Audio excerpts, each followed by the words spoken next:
How you doing, guys? This is Joe with LVV HVAC. Now, we're working at East Norwich Inn, and this is a new PTAC unit. All right, and there we found that the compressor's running, and when the compressor runs, you can amp out the compressor. This should be running around 3 to 4, depending on the size, maybe 5 amps. Okay, on a full charge and a full load.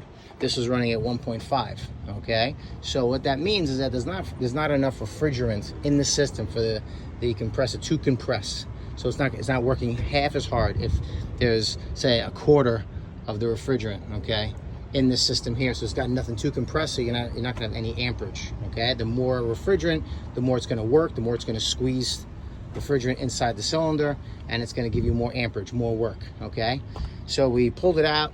I put in a processing tube right over here, and then we pressurized it up to 428. Now look, this is a real tiny leak.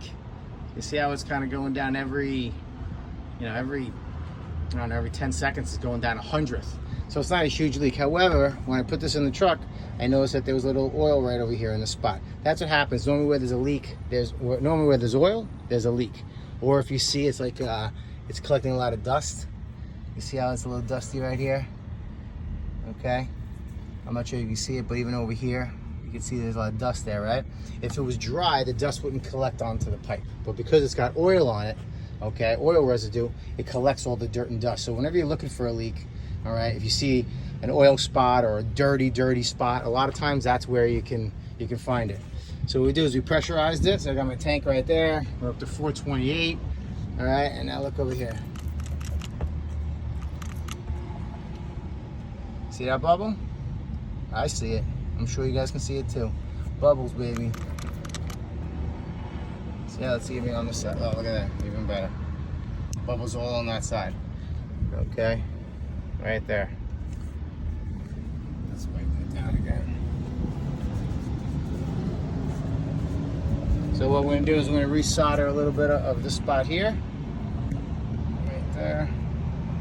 Where are you? I can't even see you. Nope, right there. That's the spot. There you go.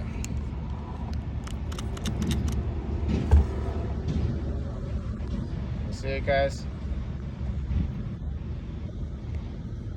Let's get it. That's it right there. Sorry about the zoom. All right, so it's right in between the webbing right over here. So we're gonna have to weld this back up, make sure it's nice and tight, and then we'll re-pressurize it, vacuum it, and then get this thing charged up. All right, guys. So we just resoldered. Sorry about the ugly solder job. There wasn't a lot of room in between everything. So we resoldered the joint over here and here. We have, can I get a decent shot for you guys? Right there. Come on. Can you see it? Not really. Anyway, so right here, Zeus's, what is it called? Zeus's trident? No. That's Poseidon's trident. All right, so it's Poseidon's trident. There you go. So my nephew's busting my chops on Zeus or Poseidon. Anyway. It's a freaking trident, okay? All right, it's an ugly one, but listen, it's not a leaker. It's not a leaker, though. That's what you want to not see. No bubbles. That's what you want to see, guys. All right, it's all set. It's chilling out, holding pressure. Now we can put a little vacuum on it, and then we're gonna charge it up.